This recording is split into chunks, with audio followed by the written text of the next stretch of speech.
The first deer appeared on Xavier Gallagher's porch on a crisp autumn morning, its throat already cut clean, the blood still warm enough to steam in the cool air. Xavier stood in his doorway with a cup of coffee frozen halfway to his lips, staring at the massive buck that had definitely not been there when he had gone to bed the night before. The animal was easily 200 pounds of prime venison, laid out with such care that its antlers rested perfectly aligned with the edge of his wooden porch. Someone had placed it there deliberately, positioning it like an offering at an altar. He lived alone on the edge of the frontier, where the farmlands gave way to the deep woods that marked the border between human settlements and the wild territories beyond. His nearest neighbor was 3 miles down the rutted dirt road, and they certainly had not walked over in the dead of night to leave him a deer. Xavier set down his coffee and crouched beside the carcass, examining it with the practiced eye of a man who had lived off the land for 5 years, since buying this plot of difficult soil and stubborn dreams. The kill was expert. A single slash across the major vessels, quick and clean. No arrow wounds, no signs of a struggle. Whoever had done this knew exactly what they were doing, and they possessed enough strength to haul a full-grown buck onto his porch without leaving drag marks in the dirt. Xavier ran his fingers along the smooth cut and felt a chill that had nothing to do with the morning air. This was not the work of any hunter he knew. He spent that day processing the meat, working methodically through the butchering with a strange awareness prickling at the back of his neck. Someone was watching him.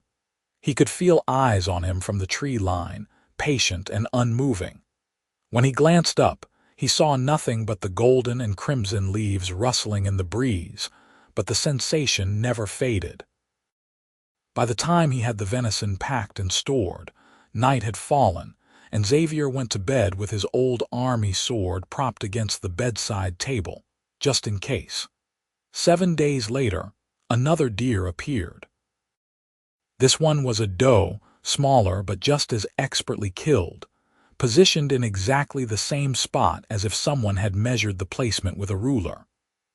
Xavier stood on his porch in the pre-dawn darkness, his breath misting in the colder air, and this time he called out to the forest.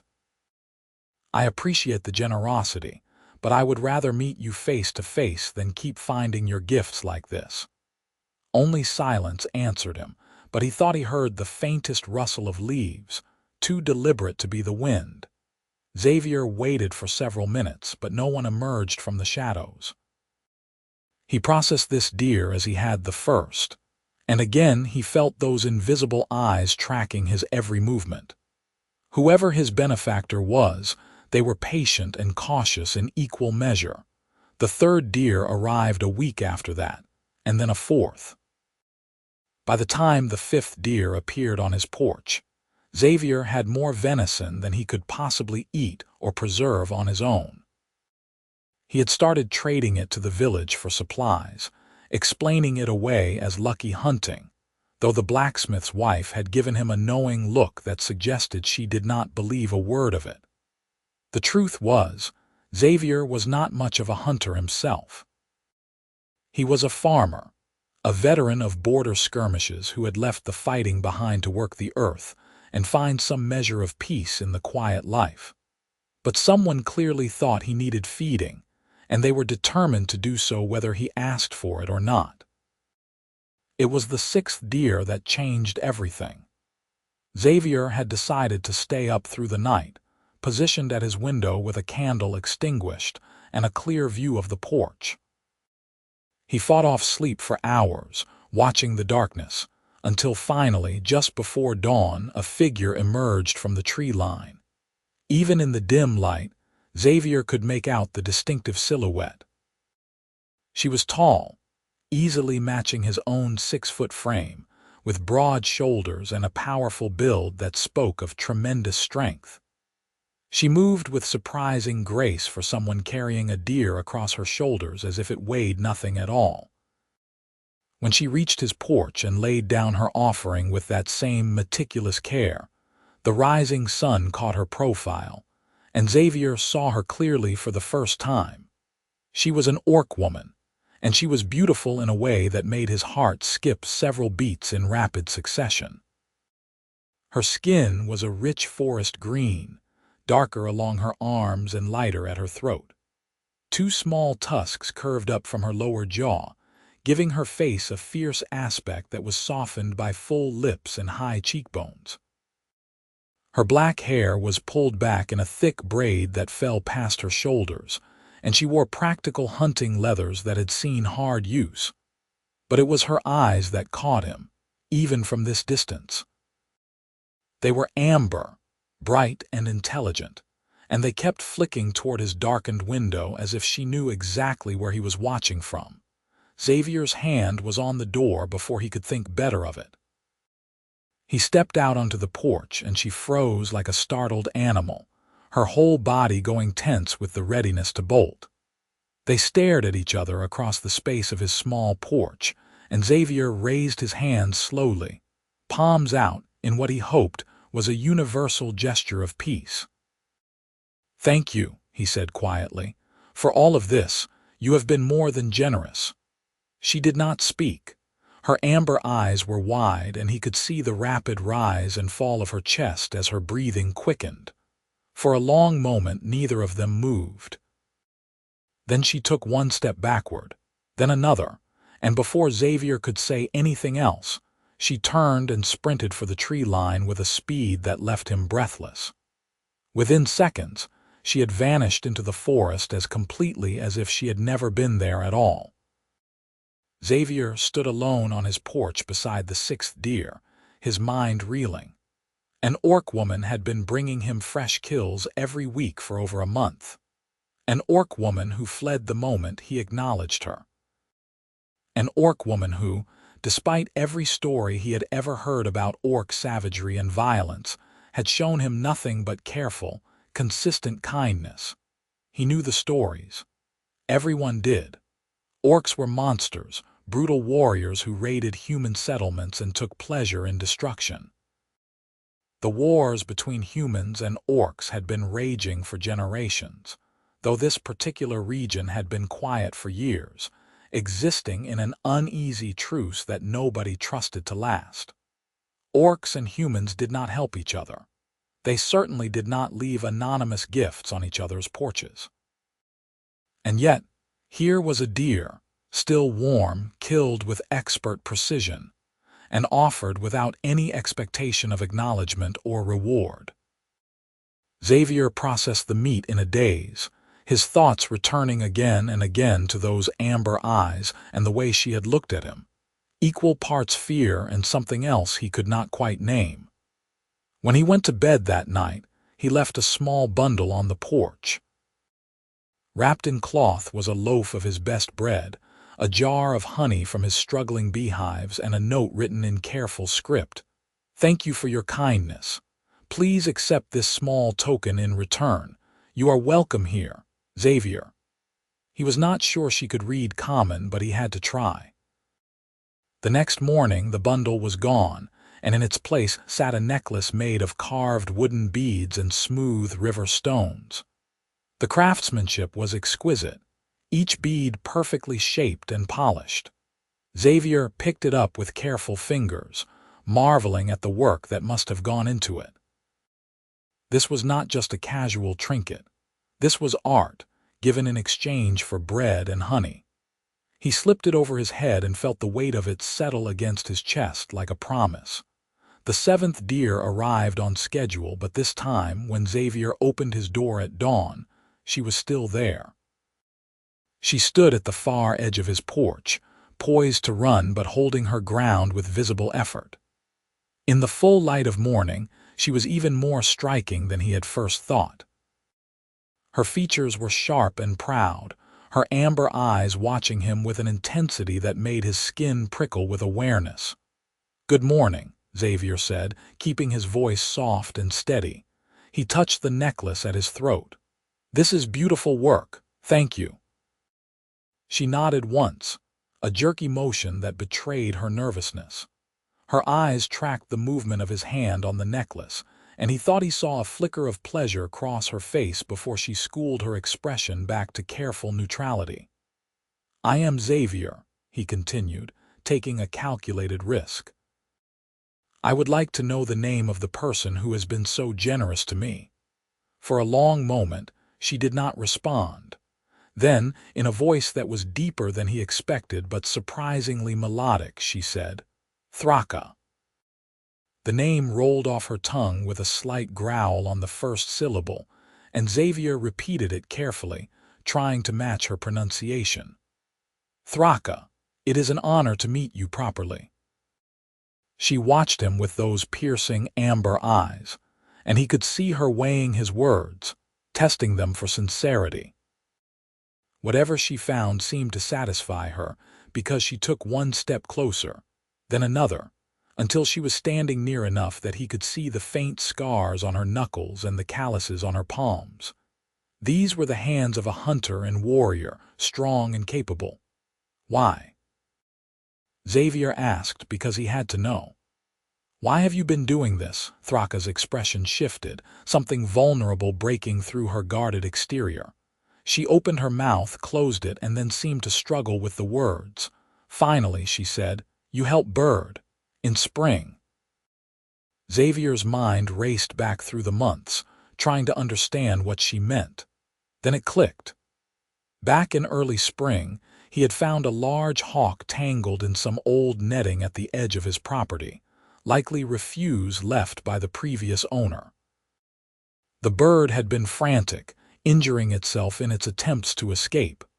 Xavier had spent the better part of an hour carefully cutting it free, getting scratched and bitten for his trouble, but he had managed to release it unharmed. "You saw that?" he asked, surprised. Thraka nodded.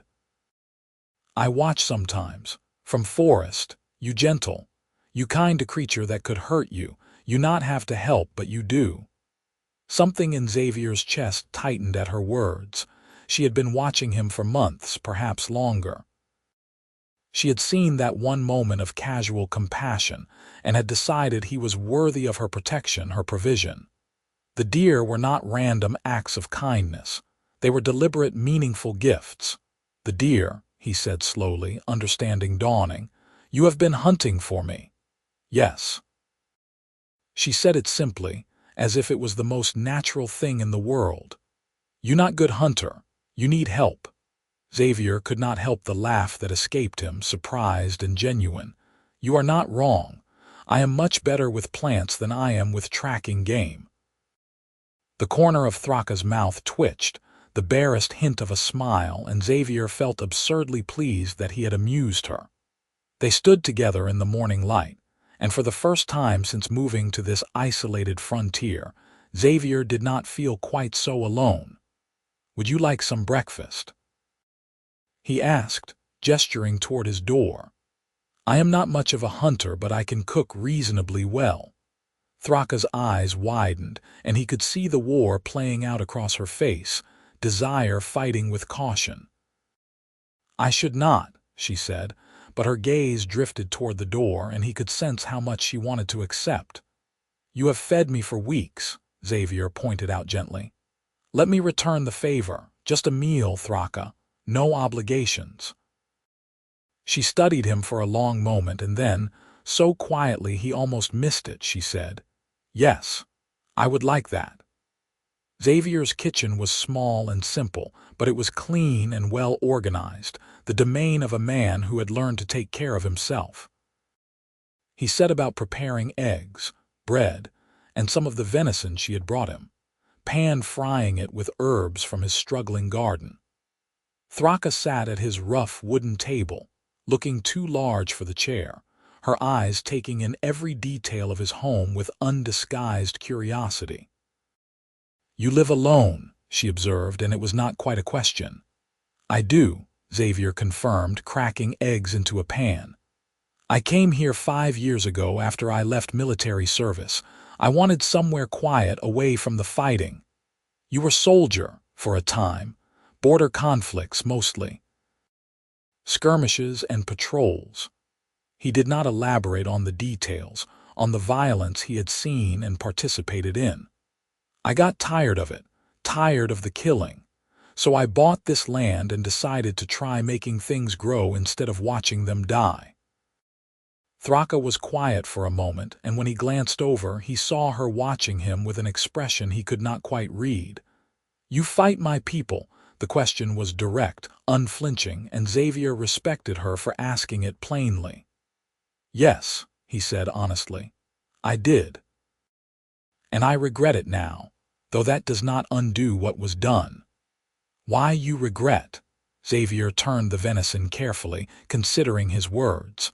"Because I learned that the stories we were told were not the whole truth. We were taught that orcs were mindless savages, that they attacked without reason or mercy. But the more I saw, the more I realized we were fighting over land and resources, just like any war. Both sides had reasons. Both sides lost people they loved." He looked at her directly. "And I got tired of adding to that loss." Thraka held his gaze, and he saw something shift in her expression, a softening around the edges. "Most humans not think this way. Most orcs probably do not bring humans fresh deer every week, either," Xavier pointed out, and was rewarded with that faint, almost smile again. They ate together in companionable silence, and Xavier noticed that Thraka had impeccable table manners despite her tusks and fearsome appearance. She ate neatly, carefully, and when she complimented his cooking, it was with genuine appreciation. After the meal, she helped him clean up without being asked, working with an efficiency that spoke of long practice. "You live alone too?" Xavier asked as he dried the dishes she washed. "Yes. My clan not far, but I have my own dwelling. I prefer the quiet." "I understand that feeling well." He hesitated, then added, "Though it has been nice to have company this morning." Thraka's hands stilled in the wash water, and when she looked at him, there was something vulnerable in her expression. "For me too." She left shortly after, but not before Xavier had asked if she would come back. "Not just to leave deer," he clarified quickly. "Though I appreciate those more than you know, but to visit, to talk, if you would like." Thraka had studied him with those intense amber eyes and then nodded once. "I would like that." Yes. True to her word, Thraka began visiting regularly. At first, she came every few days, always arriving at dawn or dusk when the light was soft and the world was quiet. They would share meals, work together on various tasks around Xavier's farm, or simply sit on his porch and talk as the sun moved across the sky.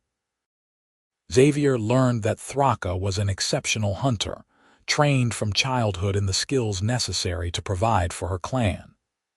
She knew the forest intimately, could read tracks and signs that Xavier would never notice, and moved through the wilderness with a confidence he envied. In turn, he taught her about farming, about the stubborn nature of crops and the endless patience required to coax life from difficult soil. She was a quick learner, asking intelligent questions and remembering everything he told her. When his fence needed mending, she helped him repair it, her strength making quick work of tasks that would have taken him days.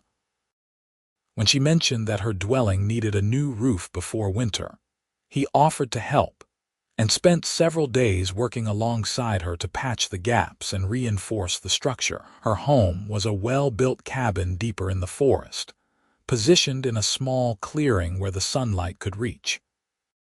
It was sparse but comfortable, with clear evidence of her hunting prowess in the well-maintained weapons and tools that lined one wall. Xavier noticed there were no personal decorations, no signs of family or friends beyond the practical necessities of survival. It made his own lonely farmhouse seem crowded by comparison. "You see your clan often?" he asked one afternoon as they worked on the roof. Thraka's expression tightened almost imperceptibly. "Not often. They not approve of how I spend my time."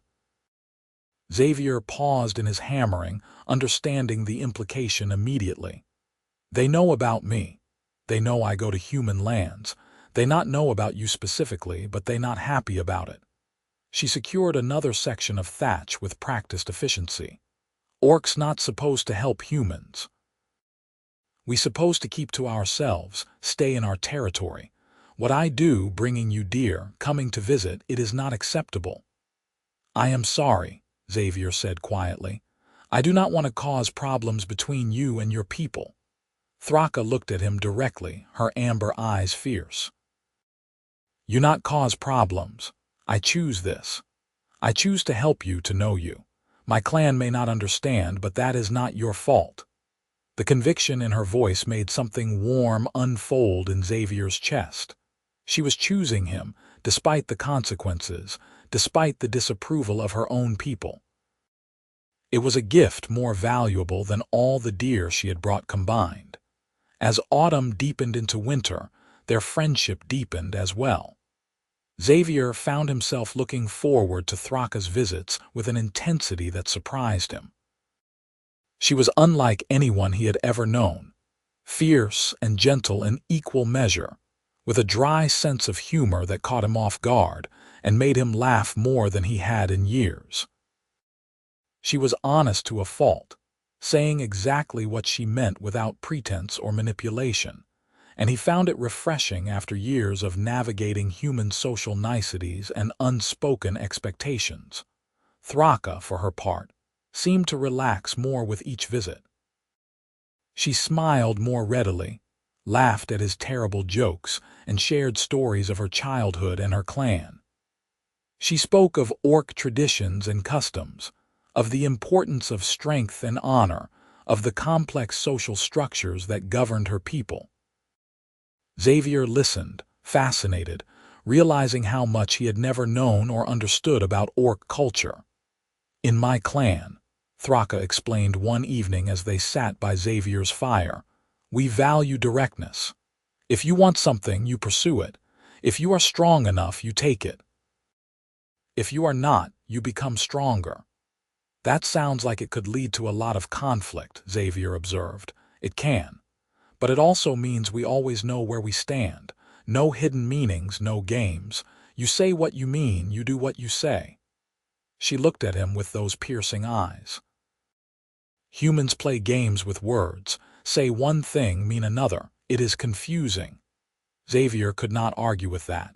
You are not wrong. We do tend to complicate things unnecessarily. Orcs not perfect either, Thraka admitted.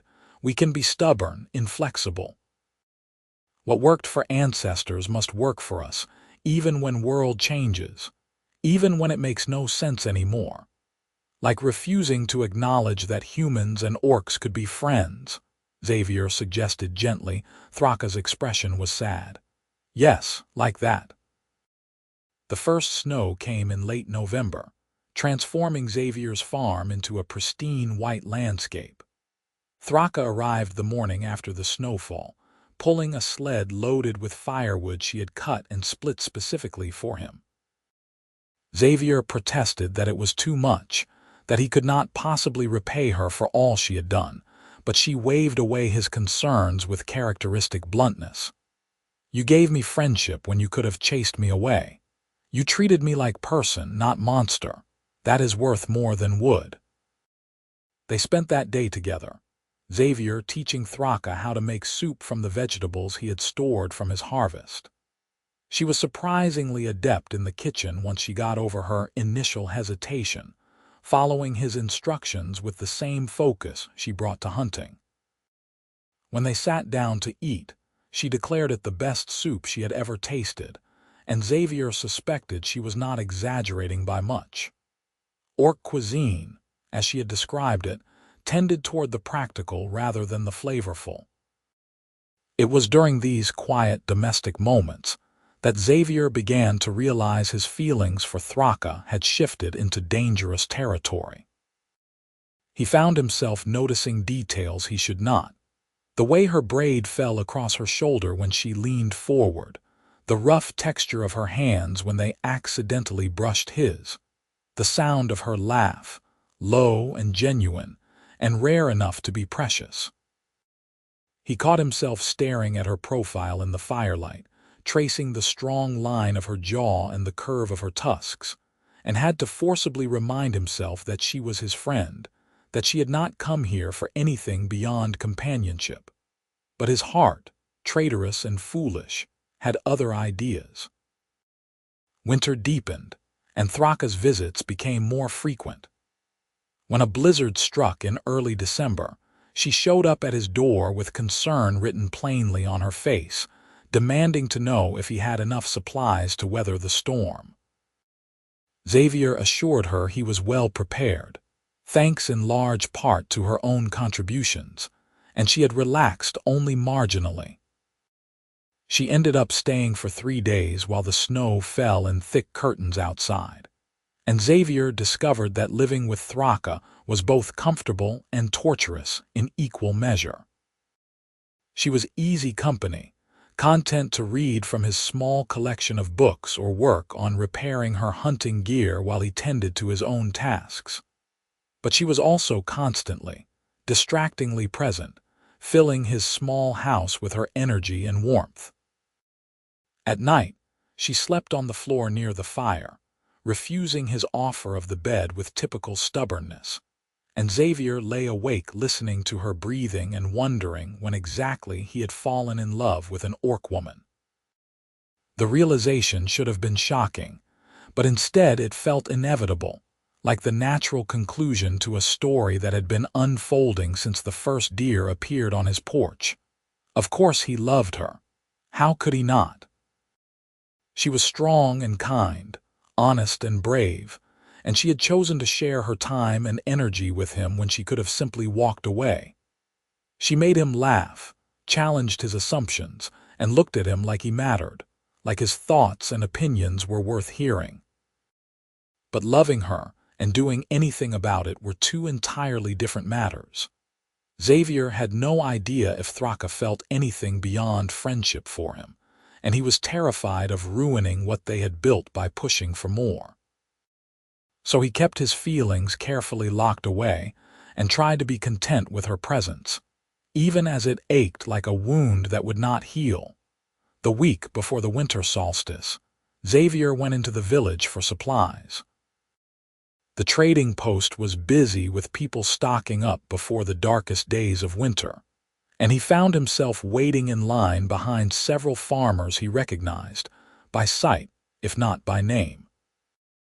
Their conversation was casual at first, complaints about the weather and speculation about the spring planting, but it took an ugly turn when one of them mentioned seeing orc scouts near the border. "They are getting bolder," the man growled, his weathered face twisted with disgust. "Mark my words, they are planning something, probably waiting until we are snowed in to attack." "We should have driven them out years ago," another agreed. "Filthy savages, the lot of them. Cannot trust an orc any more than you can trust a wolf not to bite." Xavier felt his jaw tighten, anger rising hot and fast in his chest. These men were talking about Thraka, about her people, with such casual hatred. He opened his mouth to say something, anything, but another voice cut in first.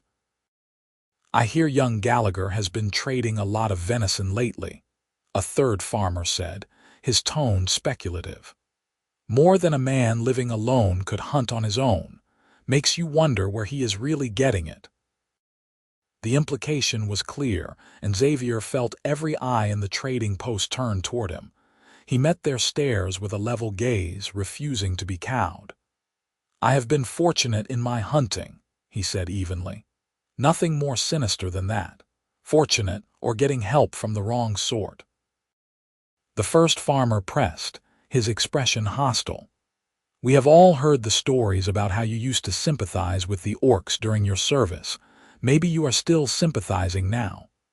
Xavier felt his temper flare, but he forced it down through sheer will. Losing his composure would only confirm their suspicions. "I left military service because I was tired of fighting," he said clearly. "I came here to farm and be left in peace. What I do on my own land is my business. He completed his trading in tense silence, aware of the hostile muttering that followed him. When he left the post, he felt the weight of their stares like daggers between his shoulder blades. The ride home was long and cold, and Xavier found himself worrying not for his own safety but for Thraka's. If the villagers were already suspicious, if they were already watching him, then she was in danger every time she came to visit. He was still brooding over the problem when he arrived home to find Thraka waiting on his porch, and the sight of her drove every other thought from his mind. She was hurt, one arm held awkwardly against her side, and there was blood on her leathers. "What happened?" Xavier demanded, dropping the reins and rushing to her side. "Hunting accident," Thraka said, but her voice was tight with pain. "Boar caught me with its tusks before I could finish it." Xavier got her inside and into the light, carefully helping her remove her damaged leather tunic. The wound was a deep gash along her ribs, ugly but not immediately life-threatening if he could stop the bleeding and prevent infection. He had learned field medicine during his military service, enough to handle basic injuries, and he set to work with steady hands and calm efficiency. Thraka bore his ministrations with stoic silence, only occasionally hissing when he had to clean the deeper parts of the wound. Her skin was warm under his hands, her breathing careful and controlled despite the pain. Xavier tried to focus on the medical necessities and not on the fact that he was touching her with an intimacy that made his heart race. "This is going to need stitches," he said quietly. "I can do it, but it will hurt." "Do what you must," Thraka replied, and there was complete trust in her voice. Xavier worked carefully, his stitches neat and even, talking to distract her as he pulled the edges of the wound together. He told her about the village, about the suspicious looks and hostile words, editing out the worst of it but making sure she understood the danger. "They are watching me," he finished as he tied off the final stitch. "Which means they might see you coming and going. You need to be careful, Thraka. These people would not hesitate to hurt you if they thought you were a threat."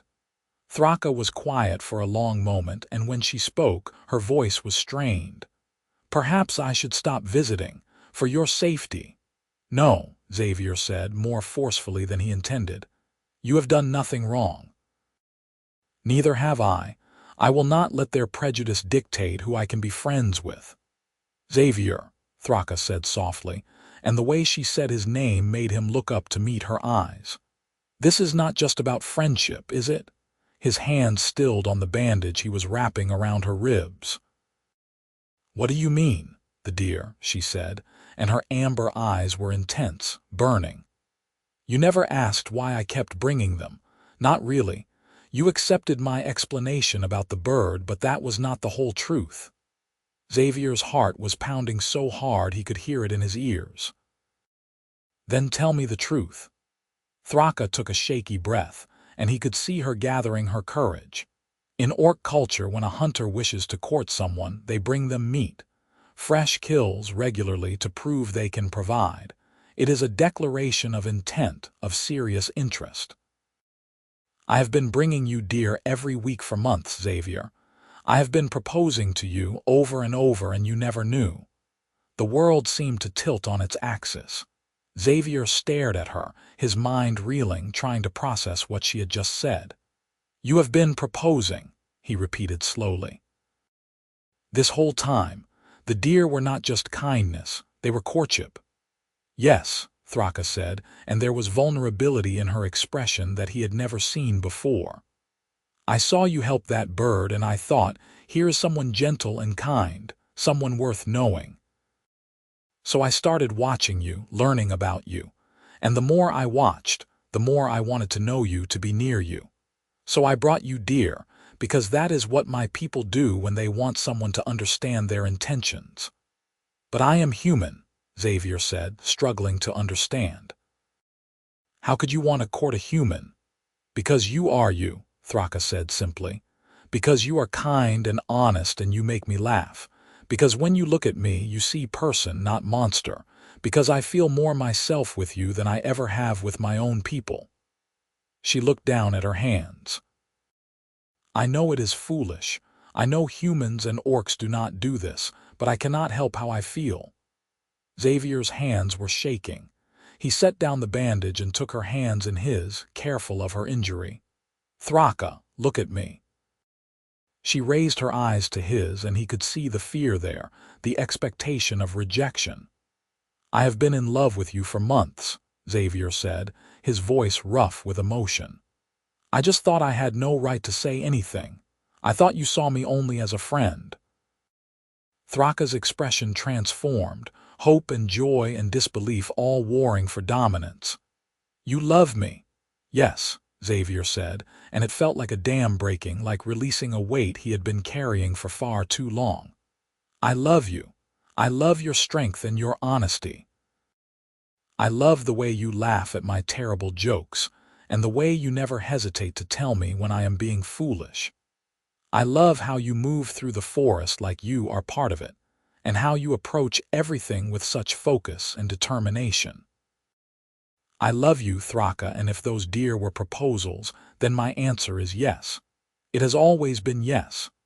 For a moment, she just stared at him, and then she was pulling him closer, mindful of her injury, pressing her forehead against his. It was not quite a kiss, not yet, but it felt just as intimate, a gesture of deep affection and connection. Xavier closed his eyes and breathed her in, feeling the warmth of her skin against his, the steady beat of her heart. "I was so afraid," Thraka whispered. "Afraid you would reject me, afraid you would see only the monster." "Never," Xavier said fiercely.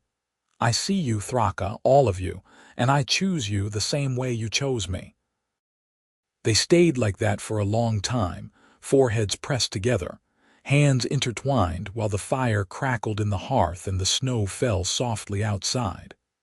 When they finally pulled apart, Thraka was smiling, a full, genuine smile that showed her tusks and lit up her entire face. "So we are courting now?" she asked, and there was a teasing note in her voice that made Xavier laugh. "Apparently we have been for months, and I was too oblivious to notice," he replied. "But yes, we are courting, officially. If that is what you want." "It is what I want," Thraka confirmed. "More than anything." They sealed it with their first real kiss, tentative and gentle, learning the shape and taste of each other. Thraka's tusks made it different from kissing a human woman, but Xavier found he loved that about it, loved the uniqueness of her, the constant reminder that this was Thraka and no one else. When they broke apart, both of them were breathing hard, and Thraka's eyes were dark with emotion. "We will face problems," she said seriously. "My clan will not approve, your village will not approve, there will be those who try to keep us apart." "Let them try," Xavier said, his voice steady with conviction. "I did not survive war and hardship just to give up the best thing that has ever happened to me. We will face whatever comes together." Thraka's smile was brilliant. "Together," she agreed. Over the following weeks, they navigated the new dimension of their relationship with a mixture of excitement and caution. Thraka stayed at Xavier's farm more often, and they fell into domestic routines that felt both natural and precious. She taught him more about orc customs and traditions, explaining the significance of various practices. In turn, Xavier shared stories of human culture, of festivals and celebrations, and the importance of written word in preserving knowledge. They were careful about public displays when Xavier needed to go into the village, but in private, they were affectionate in ways that surprised them both. Thraka was tactile, constantly touching Xavier's hand or shoulder or face, as if reassuring herself that he was real. Xavier found himself doing the same, drawn to her warmth and strength, finding comfort in her presence. The winter solstice came, and Xavier explained the human tradition of celebrating the longest night with fire and feasting. Thraka shared that orcs had a similar tradition, where the clan would gather to tell stories of their greatest hunts and victories. They created their own celebration, combining elements from both cultures, cooking an elaborate meal together and sitting by the fire to share stories late into the night. "When I was young," Thraka told him, her voice soft with memory, "I wanted to be the greatest hunter in my clan. I practiced constantly, pushed myself harder than anyone else. My mother told me I was too ambitious, that I would make myself sick with striving." "Were you the greatest hunter?" Xavier asked, fascinated. "One of them," Thraka said with a hint of pride. "But it did not bring me happiness, only respect. I had proven myself, but I was still alone. The other hunters saw me as competition, not friend. The warriors saw me as hunter, not potential mate. I was strong, but I was isolated." "And now?" Xavier prompted gently. Thraka looked at him, her amber eyes warm in the firelight. "Now I am still strong, but I am not alone, and that makes all the difference." Xavier reached for her hand, lacing their fingers together.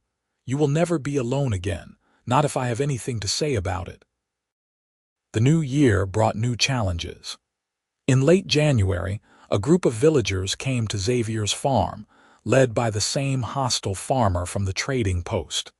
They did not bother with pleasantries, launching straight into accusations and demands. "We know you have been consorting with orcs," the leader said, his face red with anger and cold. "We have seen tracks around your property. Large tracks, too big for a human. You are harboring one of them, and we want to know why." Xavier stood in his doorway, blocking their view of his interior where Thraka was hiding in the back room. "What I do on my own property is my business," he said calmly. "I have not broken any laws, and I do not answer to a mob. You are a traitor to your own kind," another man spat. "Lying down with monsters while decent folk try to keep their families safe. The only monsters I see are the ones standing on my porch making threats," Xavier replied, his voice cold. "Now get off my land before I make you leave." The standoff was tense. Angry men on one side and Xavier alone on the other, but he did not back down. Eventually, grumbling and making more threats, the group left.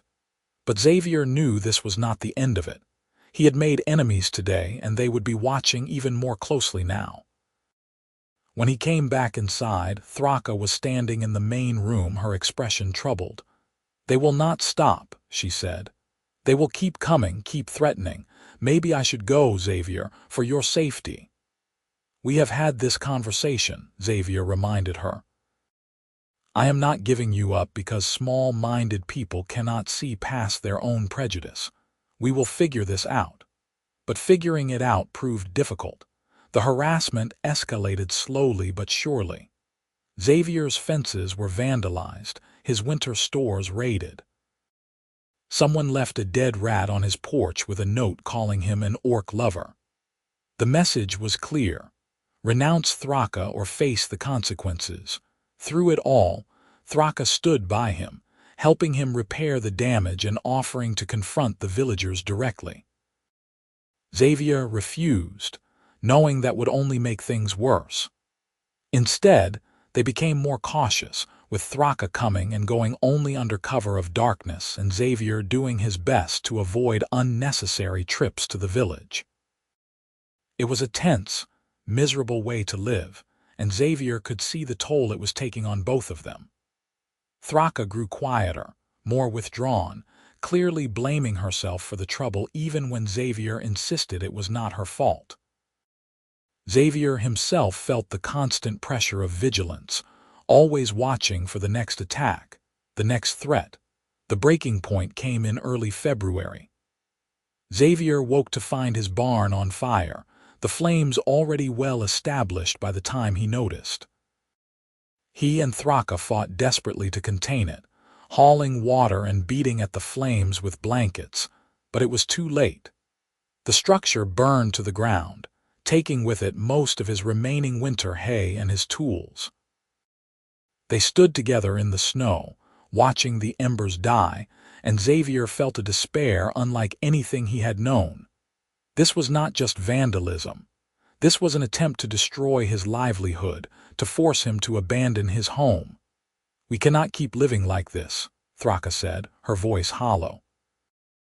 "They will not stop until they have driven you away or killed you, perhaps both." "I will not give you up," Xavier said stubbornly, even as his heart broke. "There has to be another way." "What way?" Thraka demanded, turning to face him with tears on her face. "We are one human and one orc against entire communities who hate us. What can we possibly do?" Xavier had no answer, and the silence between them was devastating. The solution came from an unexpected source. 3 days after the barn fire, a small group of orcs arrived at Xavier's farm. Thraka tensed immediately, positioning herself protectively in front of Xavier, but the visitors raised their hands in a gesture of peace. "We come to talk," the leader said, an older orc woman with gray streaking her black hair. "We hear about human who courts our hunter. We want to see for ourselves." Xavier and Thraka exchanged glances, and then Xavier stepped forward. "I am Xavier Gallagher," he said clearly. "And yes, I am courting Thraka. I love her, and I intend to spend my life with her if she will have me." The older orc studied him with sharp eyes, then looked at Thraka. "This is truth. You wish to be with this human." "Yes, elder," Thraka said respectfully. "He is good man, kind and strong. He sees me, not what others think I should be." The elder was quiet for a long moment, then sighed. "My name is Graka. I am clan elder, and I am Thraka's aunt. Her mother was my sister." Xavier felt Thraka stiffen beside him at the mention of her mother, but she said nothing. Graka continued, "Thraka has always been different, too independent, too willing to question tradition. When she started spending time in human lands, many in clan wanted to punish her, cast her out. I argued against it. I said let her find her own path, even if we do not understand it." "I appreciate that," Thraka said quietly. "But now," Graka said, her gaze moving between them, "there is choice to make. Thraka cannot live between two worlds forever. She must choose. Stay with clan, follow our ways, find orc mate, or leave, be with human, and accept exile." The word hung in the air like a knife. Exile. Complete separation from her people, her culture, her family. Xavier felt sick at the thought of Thraka having to make such a choice. "There is no middle ground," he asked. "No way for her to be with me and still be part of your clan." "No," Graka said bluntly. "Our ways are old, our traditions strong. We do not mix with humans. To do so is to reject clan." Thraka was silent, and Xavier could see the war playing out on her face. This was her entire world, everything she had known since birth, and she was being asked to give it all up for him. "Thraka," Xavier said softly, taking her hand. "Whatever you decide, I will support you. If you need to stay with your clan, I understand. I do not want you to lose everything for me." She looked at him, her amber eyes bright with unshed tears. "But I would lose you. And that is worse than losing clan." "Are you certain?" Xavier pressed. "This is not a decision you can unmake. Once you choose exile, there is no going back." "I am certain," Thraka said, and her voice was steady despite her tears. "My clan has respect for me but no love. They value my skills but not my heart. You see all of me, value all of me. You are my home now, Xavier. Where you are is where I belong." Graka nodded slowly as if this was the answer she had expected. "Then it is done. Thraka, you are no longer of our clan. You may not hunt our lands, may not seek our protection, may not call on clan bonds. You are exile, separate, alone." The formality of it was brutal, and Xavier saw Thraka flinch at each pronouncement. But she stood tall, her hand gripping his tightly, and when she spoke, her voice did not waver. "I understand and accept these terms." Graka's expression softened slightly. "I am sorry it must be this way, but I hope you find happiness, niece." You deserve that much." The orcs left as quietly as they had come, disappearing into the forest. Xavier and Thraka stood together in the snow, and he could feel her shaking. "I am sorry," he said helplessly. "I am so sorry you had to make that choice." "Do not be," Thraka said fiercely, turning to face him. "I would make it 1,000 times over. They are my past, Xavier. You are my future." He pulled her close, and she buried her face in his shoulder, finally letting herself cry. Xavier held her while she grieved for what she had lost, even as she celebrated what she had chosen. It was a complicated, painful moment, but also a moment of profound commitment. They had both chosen each other, fully and completely, and there was no going back. The resolution with the human villagers came more gradually. Xavier made a decision to be public about his relationship with Thraka, refusing to hide any longer. When he went into the village for supplies, she came with him, walking at his side with her head high and her expression daring anyone to comment. The reactions were mixed. Some villagers were openly hostile, refusing to serve them or making crude comments. Others were simply uncomfortable, giving them a wide berth. But there were a handful of people, who responded with cautious acceptance. The blacksmith's wife, who had always been kind to Xavier, nodded politely to Thraka and complimented the quality of her leather work. An old farmer who had lost his son in the wars looked at them for a long moment, then said quietly, "Maybe if more folk tried understanding instead of fighting, we would have fewer graves to tend." It was not much, but it was a start. The real turning point came in early March, when a pack of wolves, driven desperate by a hard winter, attacked the village sheep pens. The farmers tried to defend their flocks, but were quickly overwhelmed by the size and ferocity of the pack. Xavier and Thraka, who happened to be in the village trading, heard the commotion and ran to help. What followed was a brutal, chaotic fight. Thraka was magnificent, moving with deadly grace and precision, her hunting spear finding its mark again and again. Xavier fought beside her with his old military sword, protecting her flanks and keeping the wolves from surrounding them. Together, they drove off the pack, saving most of the sheep and preventing any human casualties. In the aftermath, as the villagers tended to their wounded animals and each other, there was a shift in how they looked at Thraka. She had fought to protect them, had risked herself for people who had shown her nothing but hostility. The blacksmith's wife brought her water and bandages for her scratches. The old farmer clasped her shoulder in thanks. Even some of the more hostile villagers seemed grudgingly respectful. It did not erase all the prejudice, but it cracked the foundation of it. Thraka was no longer just an orc, a faceless monster. She was Thraka, the hunter who had helped save their livestock, the woman who stood with Xavier Gallagher and fought for their community. Spring came, and with it, a sense of new beginnings. Xavier and Thraka worked together to rebuild his barn, and several of the villagers, perhaps feeling guilty about the fire, contributed materials and labor. It was not a wholesale acceptance, but it was progress, a gradual softening of old hatreds.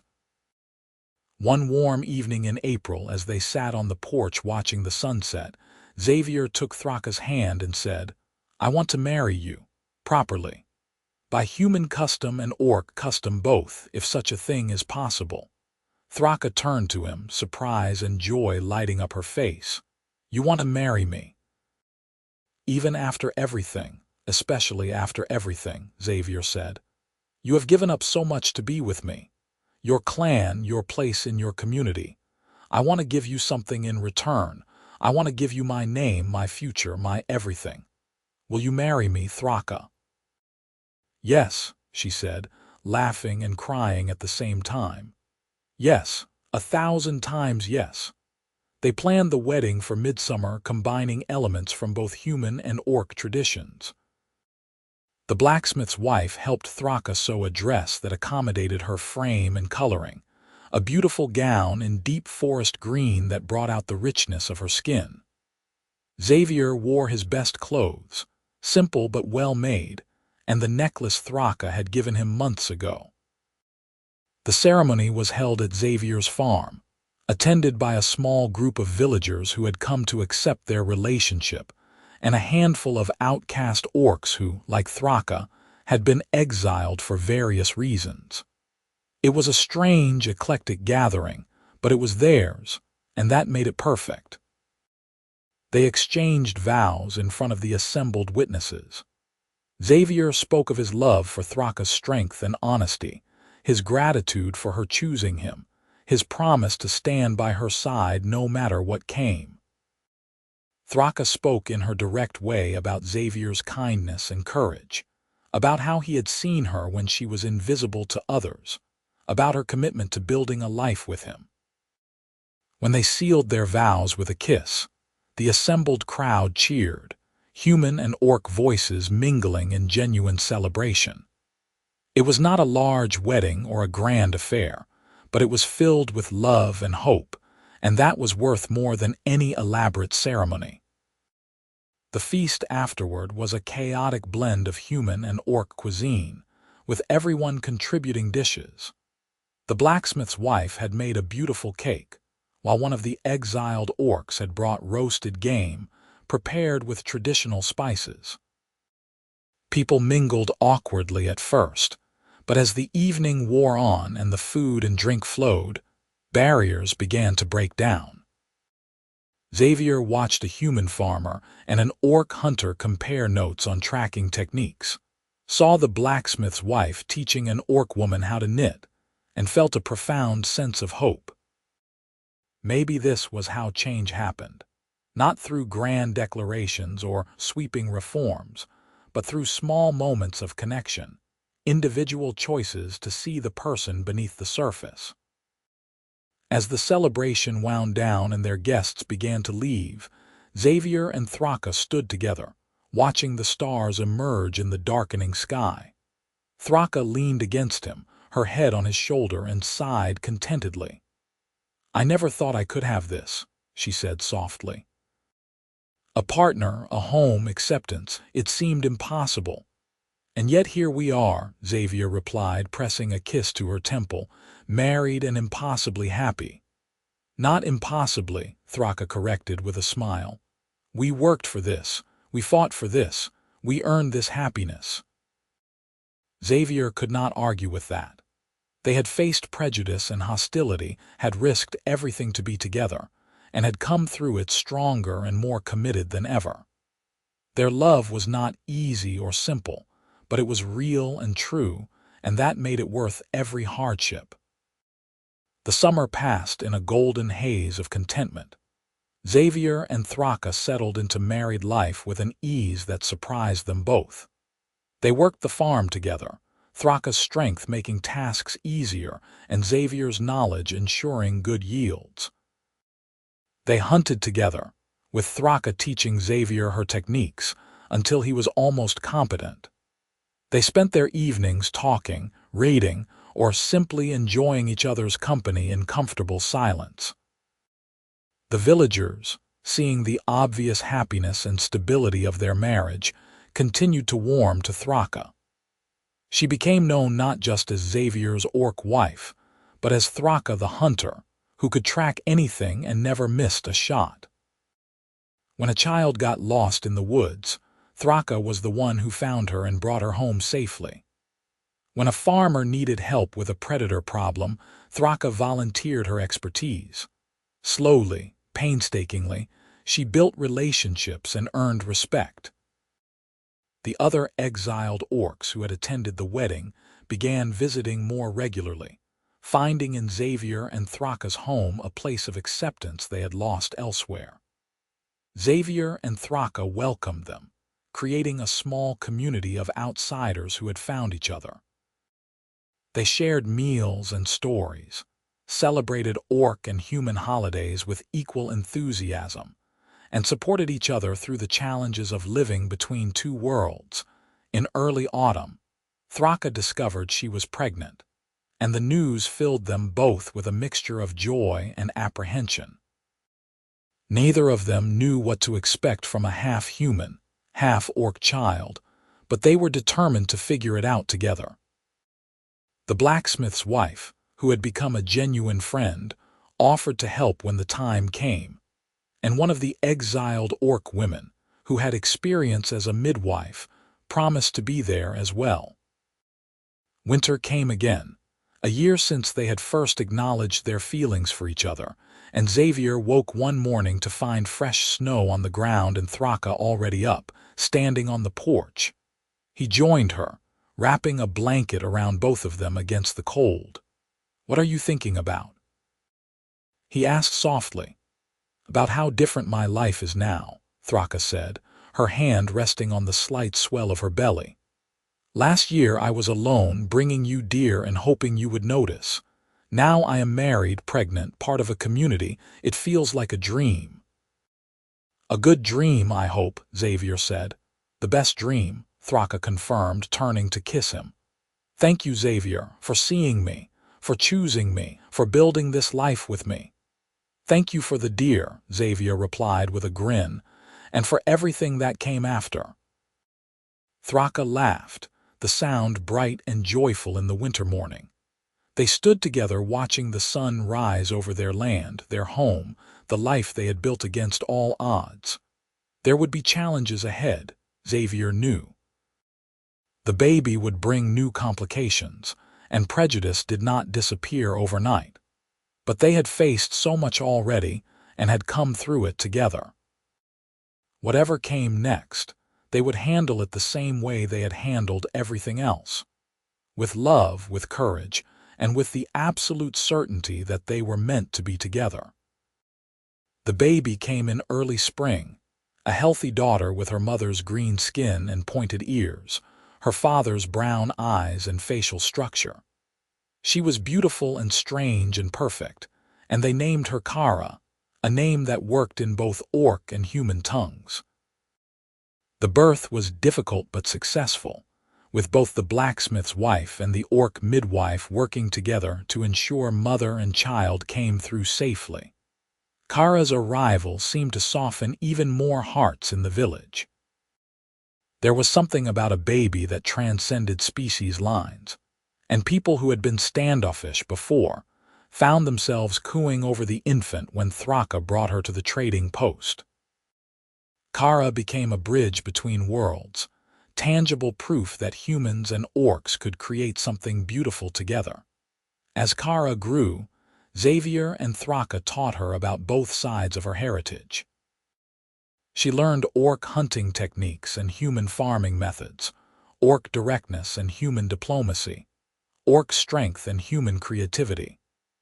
She was a bright, curious child, loved by both communities, and Xavier saw in her the future he and Thraka had fought so hard to create. On Kara's first birthday, they held a celebration that brought together their entire extended community, humans and orcs mingling freely now. The initial awkwardness long since faded into genuine friendship. Xavier looked around at the gathered crowd, at the smiling faces and the easy laughter, and felt a profound sense of accomplishment. They had done this. He and Thraka, through their stubborn refusal to let prejudice dictate their lives, had created something new.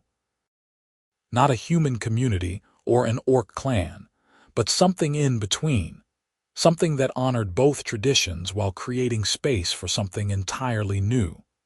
That night, after the guests had gone and Kara was asleep, Xavier and Thraka sat on their porch as they had so many times before. The air was warm with the promise of summer, and the stars were brilliant overhead. "Do you ever regret it?" Xavier asked quietly. "Giving up your clan for me?" Thraka was quiet for a moment, then shook her head. "Never. My clan could not see me, not really. They saw what they wanted me to be, not who I was. You see me, Xavier, you see all of me, and you love me anyway. That is worth more than 1,000 clans. I love you because of who you are, not in spite of it," Xavier corrected gently. Your strength, your honesty, your fierce loyalty. Those are not flaws to overlook, they are gifts to treasure. Thraka smiled, that beautiful smile that still made his heart skip. You always know the right thing to say. Not always, Xavier admitted, but I try. For you, I always try. They sat in comfortable silence, hands intertwined, watching the stars wheel overhead. Their journey had been difficult, filled with obstacles and opposition, but they had persevered. They had chosen love over fear, connection over isolation, hope over despair. And in choosing each other, they had found everything they had ever needed. Years passed, and their family grew. Kara was joined by a brother and then another sister, each child a unique blend of human and orc heritage. The community around them continued to evolve, with more interspecies relationships forming as people saw Xavier and Thraka's success. It was never easy, and there were always those who clung to old prejudices, but the world was changing, one relationship at a time. Xavier and Thraka grew older together, their hair graying and their bodies showing the wear of hard work and harder-won peace. But their love never diminished. If anything, it grew stronger, deepened by years of partnership and shared struggles. On their 20th anniversary, surrounded by their children and the community they had helped build, Xavier looked at Thraka and saw not just the orc woman who had brought him dear all those years ago, but his wife, his partner, his greatest adventure. I would do it all again, he told her. Every hardship, every challenge, I would face it all again for the chance to be with you. Thraka kissed him, gentle and sure. And I would bring you 1,000 deer just to see you smile. They laughed together, the sound mingling with the celebration around them, and Xavier knew that this, right here, was everything he had ever wanted. Not wealth or fame or power, but love, freely given and joyfully received. A family built on choice and commitment. A community forged from understanding and acceptance. It had all started with a deer on his porch and an orc woman brave enough to make her intentions clear. And it had led to a life more beautiful than anything Xavier could have imagined. As the stars came out overhead and the celebration continued around them, Xavier and Thraka stood together, hand in hand, facing the future with the same courage and love that had brought them this far. Whatever came next, they would face it together as they always had.